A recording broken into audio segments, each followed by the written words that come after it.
I wanted to ask you about Syriza in Greece, a movement that started as a grassroots movement. Now they have taken power, Prime Minister Alexis Tsipras. And then you have Spain right now. We recently spoke to Pablo Iglesias, the Secretary General of the group called Podemos that was founded, an anti-austerity party that has rapidly gained popularity.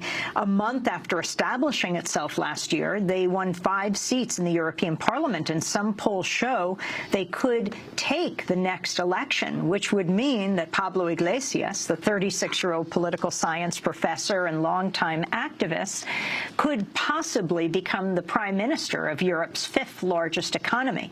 He came here to New York for just about 72 hours, and I asked him to talk about what austerity measures have meant in Spain.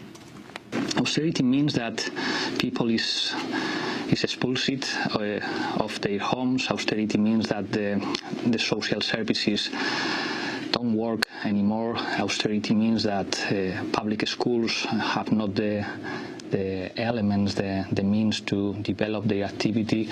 Austerity means that the countries have not sovereignty anymore, and we became a colony of the financial powers and a colony of Germany. Austerity probably means the end of democracy. I think if we don't have democratic control of economy, we don't have democracy. It's impossible to separate economy and democracy, in my opinion. That was Pablo Iglesias, the head of this new anti-austerity group in Spain called Podemos, which means in English, we can. The significance of these movements. It's very significant, but notice the reaction. The reaction to Syriza was extremely savage. They made a little bit of progress in their negotiations, but not much. The Germans came down very hard on them. You mean in dealing with the debt? In dealing with them, and sort of forced them to back off from almost all their proposals. What's going on with the austerity is really class war. As an economic program, austerity under recession makes no sense. It just makes the situation worse. So the Greek debt relative to GDP has actually gone up during the period of which is the policies that are supposed to overcome the debt.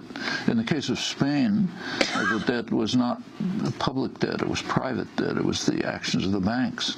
And that means also the German banks. Remember, when a bank makes a dangerous, risky borrowing, somebody's making a risky lending. And the policies that are designed by the Troika, are basically paying off the banks, the perpetrators, much like here.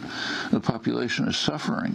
But one of the things that's happening is that the social democratic policies, so-called welfare state, is being eroded.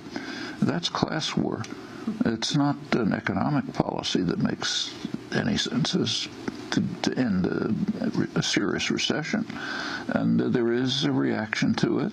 Greece, Spain, some in Ireland, growing elsewhere, France, but it's a very dangerous situation. Could lead to a right-wing response, very right-wing. The alternative to Syriza might be Golden Dawn, the neo-Nazi party.